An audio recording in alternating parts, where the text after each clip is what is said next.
Boa noite, pessoal, tudo bem? Hoje nós estamos começando nossa aula número 16 de Economia do Setor Público. Eu estava quase confundindo as matérias já.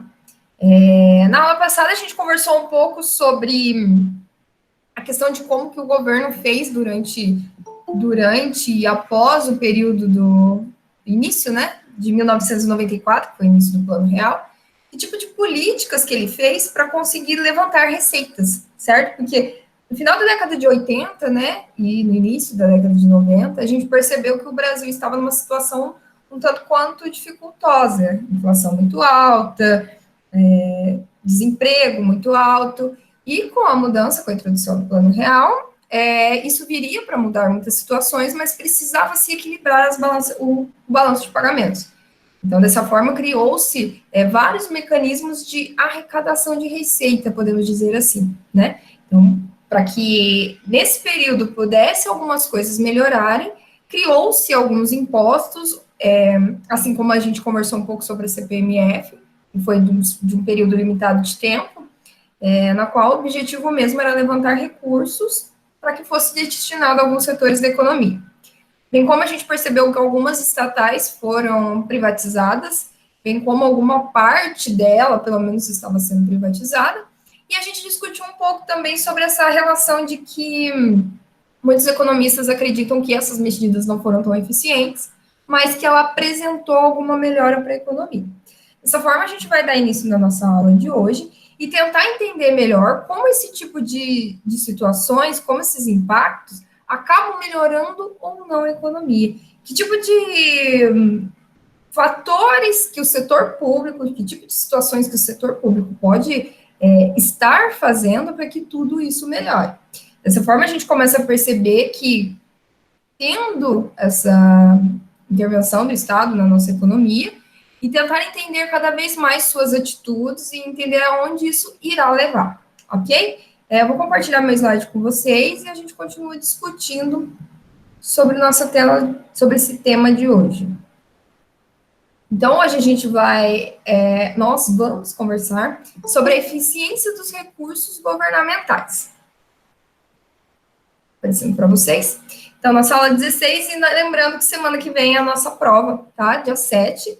Então, durante a nossa aula online, eu vou estar disponibilizando a prova para vocês e a gente vai fazer a prova sobre o conteúdo.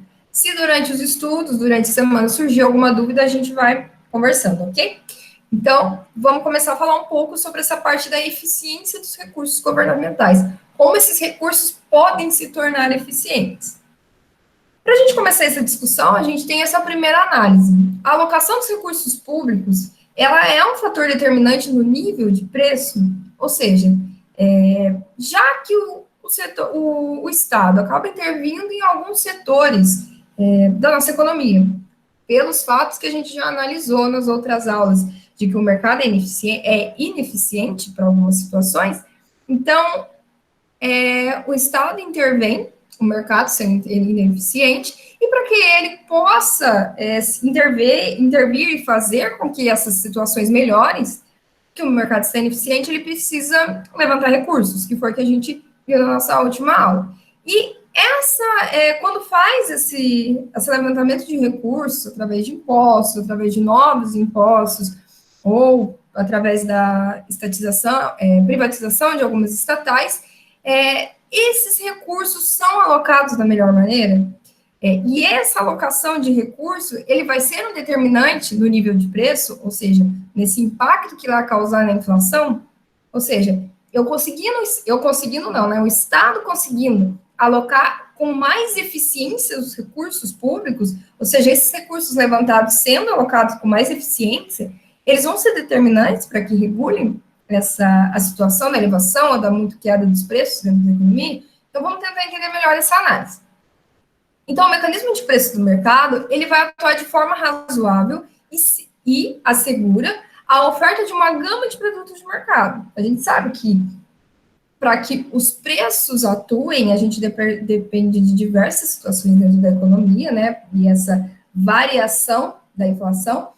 E a gente precisa que, dependendo da quantidade de produtos disponíveis, e quando a gente conversa sobre isso, a gente fala de escassez de produto ou excesso desse produto, vai auxiliar também nessa formação de preço.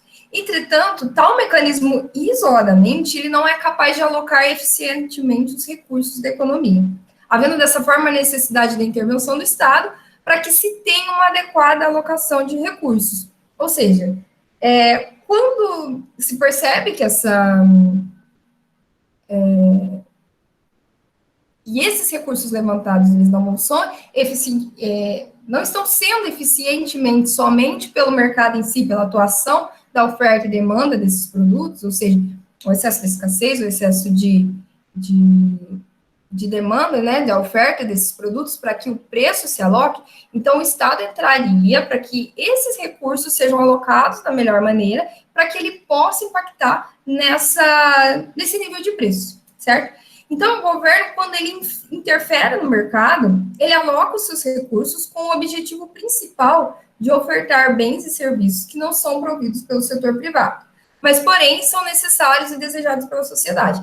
Então, a gente já veio analisando um pouco disso e a gente percebeu que também quando não se tem somente alguns serviços prestados, que o mercado é escasso, também ofertar algum tipo de bem, certo? Que o próprio mercado em si não acaba ofertando, ou que esses bens e serviços ofertados, eles não são, que a gente pode dizer, tão bem alocados ou tão bem trabalhados por si só. Então, quando a gente percebe essa intervenção do Estado para que haja essa regulação no nível de preço, no nível da inflação, é para que esses bens e serviços continuem sendo ofertados da melhor maneira e que essa distribuição seja feita da maneira correta. Então, a preferência dos indivíduos, ela é composta pelos bens econômicos e pelos bens sociais. Então, está incluído nesses últimos os bens públicos, classificados como puros, e assim, para que a preferência ou a necessidade dos indivíduos sejam satisfeitas, a única alternativa é a alocação do recurso na produção desses bens por parte do governo.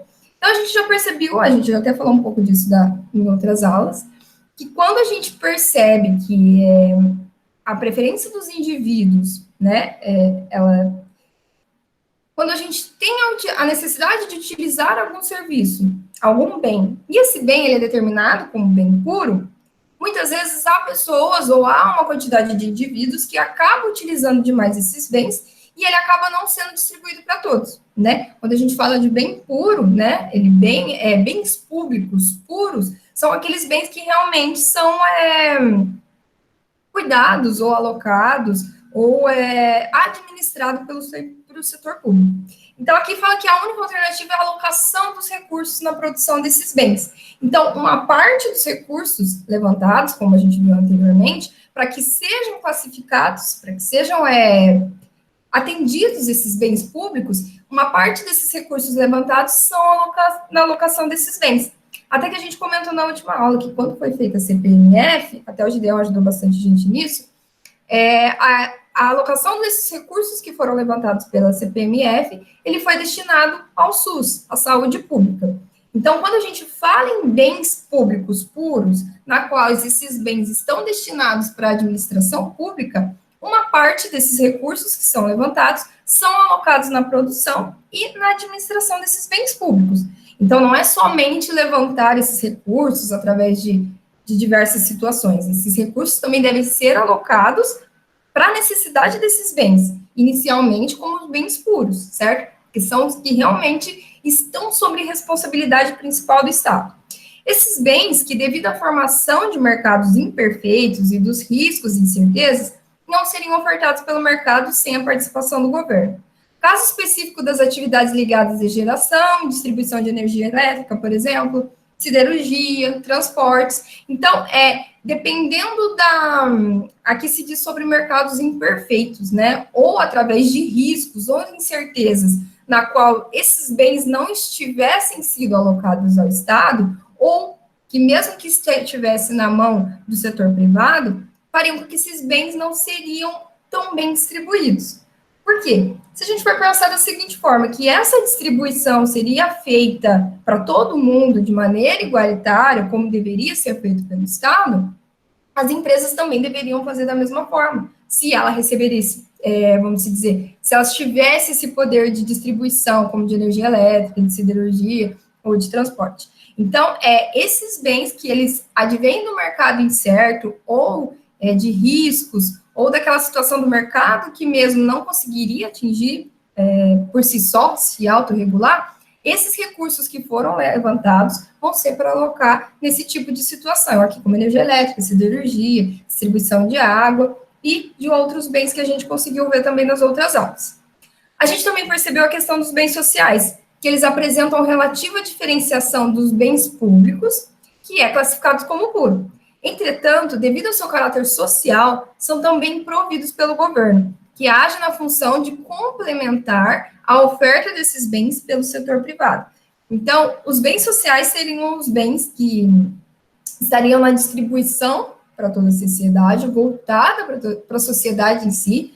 A gente pode falar que seja até repasse de essa questão que igual você está comentando bastante agora, por exemplo, da Renda Brasil, que seria um repasse de renda a uma parcela da população, na qual ela está com problemas, vamos se dizer, que ela tem necessidade desses recursos, né? Então, quando se fala em bem social, esses recursos também são alocados para esse tipo de bem, porque assim, o repasse de renda para que as pessoas consigam atingir a necessidade básica dela de sobrevivência, esses bens sociais, eles vão ser utilizados, esses recursos são utilizados para atender esses bens sociais também. Então, constituindo-se o seu segundo objetivo, da alocação de recursos do governo, nessa categoria de bens sociais, inclui-se a educação e a saúde. Tais bens são costumeiros ofertados no mercado. Então, a gente começa a perceber que quando a gente sai de bem puro e vai para os outros bens, eles também são ofertados pelo Estado. Mas como a educação e a saúde, a gente pode dizer que no Brasil ela ainda tem uma certa dificuldade, mesmo estando na mão do Estado, ela ainda tem ofertados pelo mercado. O mercado consegue ofertar a saúde, consegue ofertar a educação, mas o Estado ainda cuida de uma parcela desses bens que são considerados também sociais. Então, acontece, porém, que muitos indivíduos não dispõem de recursos financeiros suficientes para adquiri-los, o que torna desejável a alocação de recursos por parte do governo para viabilizar essa atividade. Então, é o que a gente costuma muito ouvir, que a educação é muito cara e que a saúde é muito cara.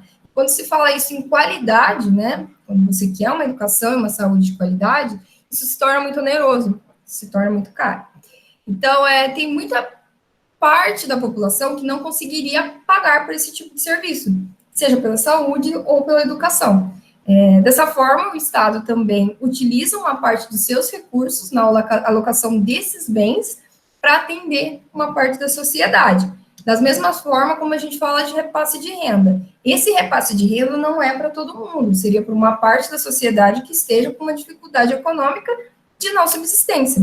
Então, quando se fala em bens sociais, a gente também percebe uma parte da alocação dos recursos públicos para chegar até essas pessoas que teriam um tipo de dificuldade ou que não conseguiriam ter esse tipo de serviço se fosse somente ofertado pelo mercado. Então, o Estado contribui como uma forma de auxílio. E como terceiro objetivo da função alocativa dos recursos por parte do governo, vamos encontrar os bens econômicos. Esses, devido à formação dos mercados imperfeitos e dos riscos, das incertezas também, considerados básicos e importantes para a sociedade e para o desenvolvimento do país, não são oferecidos no mercado sem a participação do governo. Então, portanto, atividades consideradas básicas ligadas à energia elétrica, siderurgia, eu repeti isso aqui, mesmo oferecendo características de bens econômicos, são oferecidas no mercado com a participação do governo, o que se justifica não só pela sua importância no desenvolvimento econômico, mas também pelo seu caráter social. Além do que, muitas dessas atividades, seja pelo seu volume de recurso necessário para desenvolvê-la, seja pela incerteza da sua lucratividade, ou pelos riscos financeiros, poderiam não ser oferecidas pelo sistema de mercado. Então, os bens econômicos também podem ser utilizados pelo Estado. Ou seja, tem algumas situações, alguns setores que são ligados diretamente à economia e que ele não, por si só, o mercado também não conseguiria regular tudo isso. A gente vê bastante dessa teoria de bens econômicos ou de situações econômicas dentro da teoria monetária. Não sei se vocês conseguem relacionar isso. Quando a gente consegue perceber que órgãos do Estado, ele faz através de políticas públicas que intervêm dentro da economia para que ela consiga mudar alguma situação. Quando a gente vê a questão da oferta e demanda por moeda, certo? Então, a gente viu essa questão da oferta de moeda endógena, né, que é dentro do mercado. E quando a gente fala de moeda exógena, é alguma política econômica ou alguma intervenção que o Estado fez para que essa moeda pudesse ter sido ofertada, certo? Então, quando há alguma situação que o mercado por si só não consiga, nessa parte de bens econômicos, que o mercado não consiga se autorregular por si só, o Estado acaba intervindo para que isso melhore. Quando a gente, eu acredito que isso pode ser até um exemplo muito importante. Não sei se vocês perceberam a elevação muito alta do dólar essa semana. E em muitas situações, o Banco Central intervém com a injeção de reais na economia para tentar conter essa elevação da moeda, certo? Então, ele entra com injeção de reais, ele intervém na economia para tentar conter um pouco essa variação da moeda, certo? Então, tudo isso vem de alocação de recursos públicos, porque todos esses setores ligados a esse tipo de bens econômicos, eles precisam receber por isso, certo? E dessa forma que eles precisam receber por isso, esses recursos públicos também são alocados, certo? Então, quando a gente fala de Banco Central, quando a gente fala do Ministério da Fazenda, de todos os setores que estão ligados à economia, esses recursos públicos também são alocados a isso. Então, note que, quando a gente fala em alocação de recursos públicos, a gente fala que esses recursos estão sendo alocados tanto em bens públicos puros, que são aqueles que, basicamente, somente o Estado detém dele. A gente fala dos bens públicos, que são aqueles que podem ser ofertados à sociedade, como saúde, educação, e a gente fala dos bens econômicos, que também são os recursos, necessitam da alocação dos recursos. Então, tudo isso que a gente começa a perceber, que toda economia onde o Estado intervém e que há necessidade, que o Estado intervém pela uma falha do mercado, há necessidade de algum recurso para que isso funcione. E isso só vai funcionar se eu tiver recursos.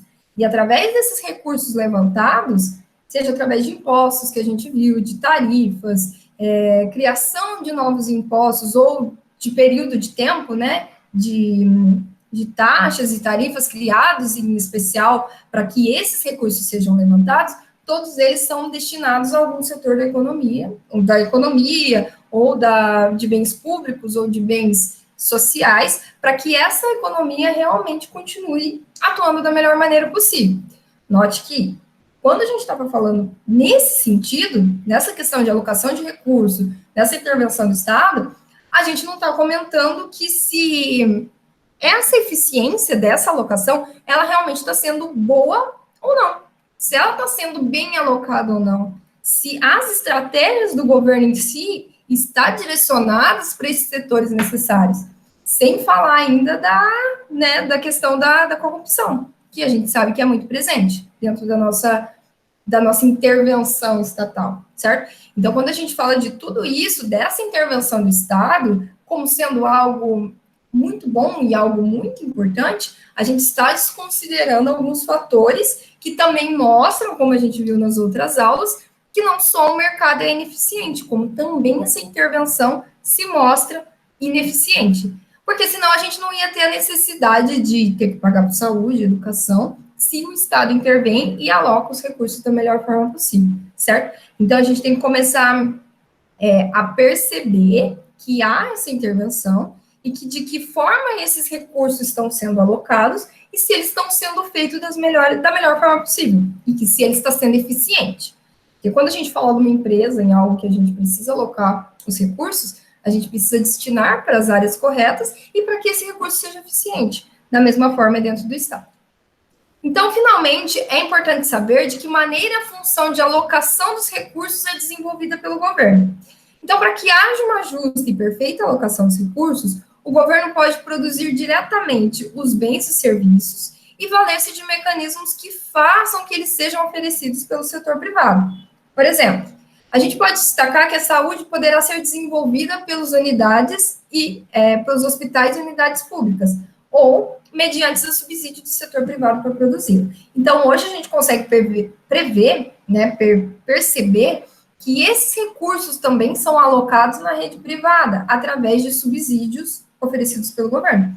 Então, uma forma de subsídio é utilizar os hospitais e unidades públicas de saúde para o setor privado oferecer a saúde, certo? Então, eu ofereço a estrutura e o setor privado oferece o serviço de saúde. Da mesma forma, a gente pode falar do FIES, certo? Porque o FIES é um recurso do Estado na qual você utiliza para se estudar numa escola particular, correto? Então, é um subsídio do Estado que está subsidiando a sua educação, mas não no setor público, ela está subsidiando no setor privado. Então, note que isso é uma situação mista, certo? Que em algumas situações podem ser oferecidos e podem ser feitas, no qual o Estado acaba intervindo, essa intervenção através de subsídios, mas no setor privado. Então, a gente consegue perceber isso tanto na saúde quanto na educação, existe essa alocação desses recursos no setor privado, através de subsídios do governo, certo? Fica uma pergunta para vocês também, vocês acham que quando o Estado subsidia, acaba oferecendo subsídio para indústrias e empresas crescerem, aumentar a geração de empregos, aumenta a geração de impostos, aumenta a renda do município, do estado que ele está indo, vocês acham que isso é uma intervenção também do Estado? Vai pensando aí, depois vocês me respondem. Você acha que o Estado está intervindo também nesse tipo de situação? E se isso é uma intervenção de bem econômico, que a gente pode dizer? Ou quando o município oferece um terreno para que grandes indústrias venham e ofereçam também emprego, renda, ou dá abatimento de impostos para que essa indústria venha, é uma intervenção do Estado? O que vocês acham? Pensa aí. Então, vamos lá. Então, o uso eficiente desses recursos governamentais. Então, a gente sabe que existem os bens, a gente sabe que existem os recursos e como eles foram criados, né? Como eles foram gerados. Então, como fazer esses recursos serem eficientes? Então, segundo Riani, ele comenta que os bens indivisíveis são aqueles para os quais não se podem estabelecer preços via sistema de mercado, e que os mesmos possuem como características de princípio a não exclusividade e a não rivalidade. Ou seja, esses bens indivisíveis, eles têm preços, claro, eles são bens, mas eles são não exclusivos e não rivais, ou seja, eles não vão ser exclusivos de alguma pessoa e ele não vai trazer a rivalidade entre outros tipos de bem. E por não exclusividade, o autor classifica o fato de que, como esses bens não seriam vendidos dentro de um mercado, via preços, a eles não se aplica o direito de propriedade. A impossibilidade de serem estabelecidos preços para os bens indivisíveis está ligada Tá difícil hoje. A impossibilidade de serem estabelecidos preços para os bens indivisíveis está ligado à inviabilidade econômica da oferta desses bens pelo setor privado. Seja esses bens não exclusivos ou não rivais, o setor privado por si só, pela dificuldade de estabelecer um preço por ele, ficaria difícil ofertar esse tipo de bens. Então, ficaria a cargo também do Estado para ofertar esses bens ou para administrar esses bens. Dessa forma, o sistema tradicional da economia de mercado revela que, sob certas condições, existe o uso eficiente dos recursos, porque os consumidores revelarão suas preferências e os produtores buscarão maximizar seus lucros, produzindo os bens que os consumidores estão dispostos a adquirir. Então, dessa forma, percebendo que se há bens que o mercado em si só teria dificuldade em ofertar, então, dentro do sistema tradicional de mercado, essa competição e essa oferta de bens seria feito através desses bens que o mercado privado poderia oferecer, certo? Mas, na realidade, mostra que a competição imperfeita e a falta de conhecimento do mercado são fatores que fazem com que o mecanismo de mercado não atinja o seu máximo de eficiência. Ou seja, que esses bens e que esses bens exclusivos, né, não exclusivos e não rivais, ou até mesmo esses produtos que são vendidos dentro do mercado, por não obter o máximo da eficiência, hageria necessidade de ter a intervenção do Estado, ou seja, de necessidade de recursos governamentais. Então, o princípio da exclusão, né, de ter esses bens excluíveis, é a principal característica do princípio de mercado. Assim, qualquer indivíduo estaria excluído do benefício de determinado bem, se ele não pagar para tê-los, correto? Então, dentro de um mercado, normalmente, né, se você não pagar para ter um bem, você vai ser excluído. Então, esse princípio da exclusão, de você ser excluído, de obter algum bem que você não pode pagar, vai fazer que uma parte dos indivíduos não consiga obter esses próprios bens. Então, a troca não existirá sem que haja o direito de propriedade. E esse direito envolve a exclusão. Então, para que haja a utilização desses bens, você deveria ter o direito para que utilizasse esses bens.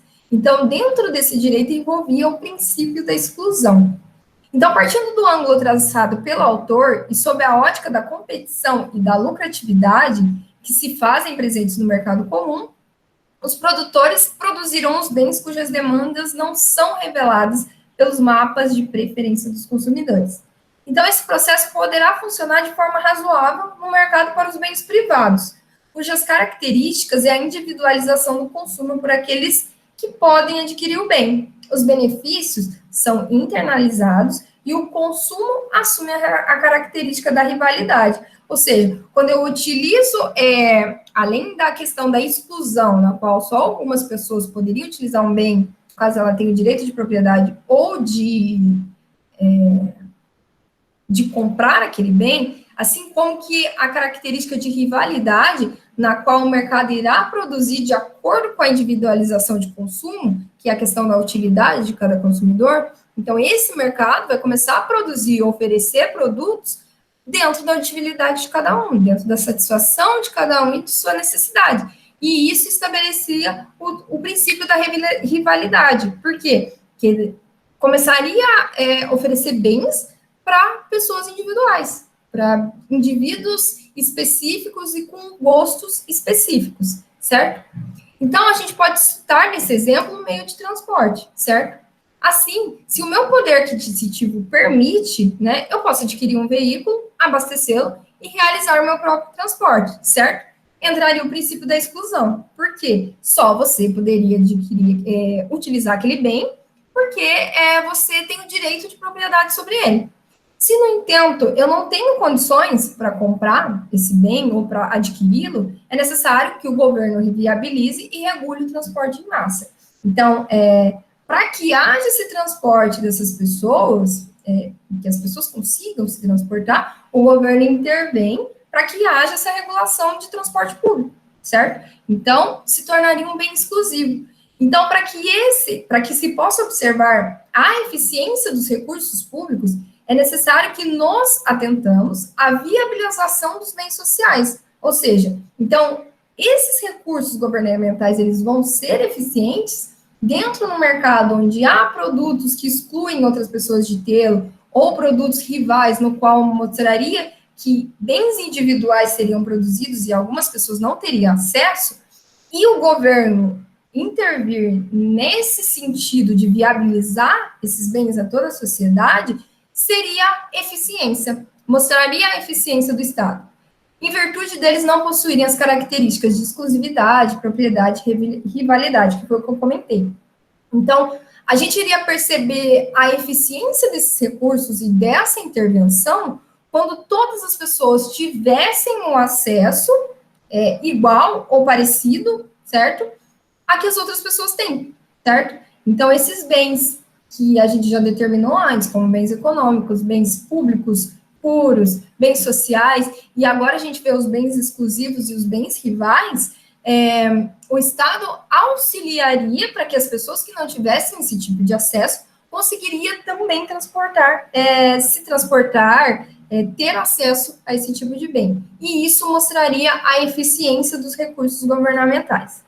Voltando aqui para vocês. Quando a gente consegue perceber que o Estado levanta uma quantidade de recursos, e isso já foi debatido em outras aulas nossas, de que quanto mais o Estado arrecada, é porque tem mais a necessidade de intervenção, e cada vez mais ele precisa arrecadar através de tributos e de impostos, já que esse Estado intervém, que há essa situação, é necessário que a gente perceba essa alocação do recurso, né? E perceba a eficiência dele, se realmente está sendo eficiente. Então, beleza, o Estado intervém, a gente tem essa necessidade de intervenção por esse, vamos dizer, pelo esse mercado imperfeito, e que para que as pessoas tivessem esse acesso, e para que esse acesso chegue a todos, é necessário a alocação de recursos de forma eficiente.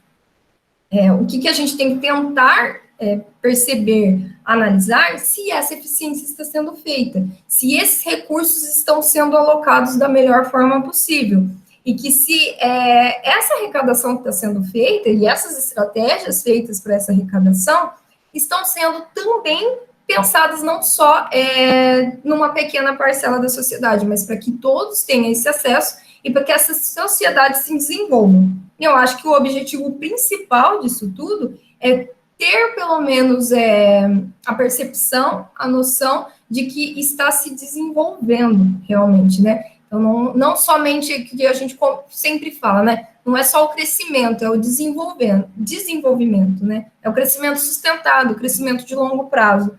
Então, que essas atitudes não sejam somente de curto prazo para apagar fogo e resolver um problema atual, mas que essa eficiência dos recursos e que essa eficiência da alocação seja de longo prazo e que seja sustentada ao longo do tempo.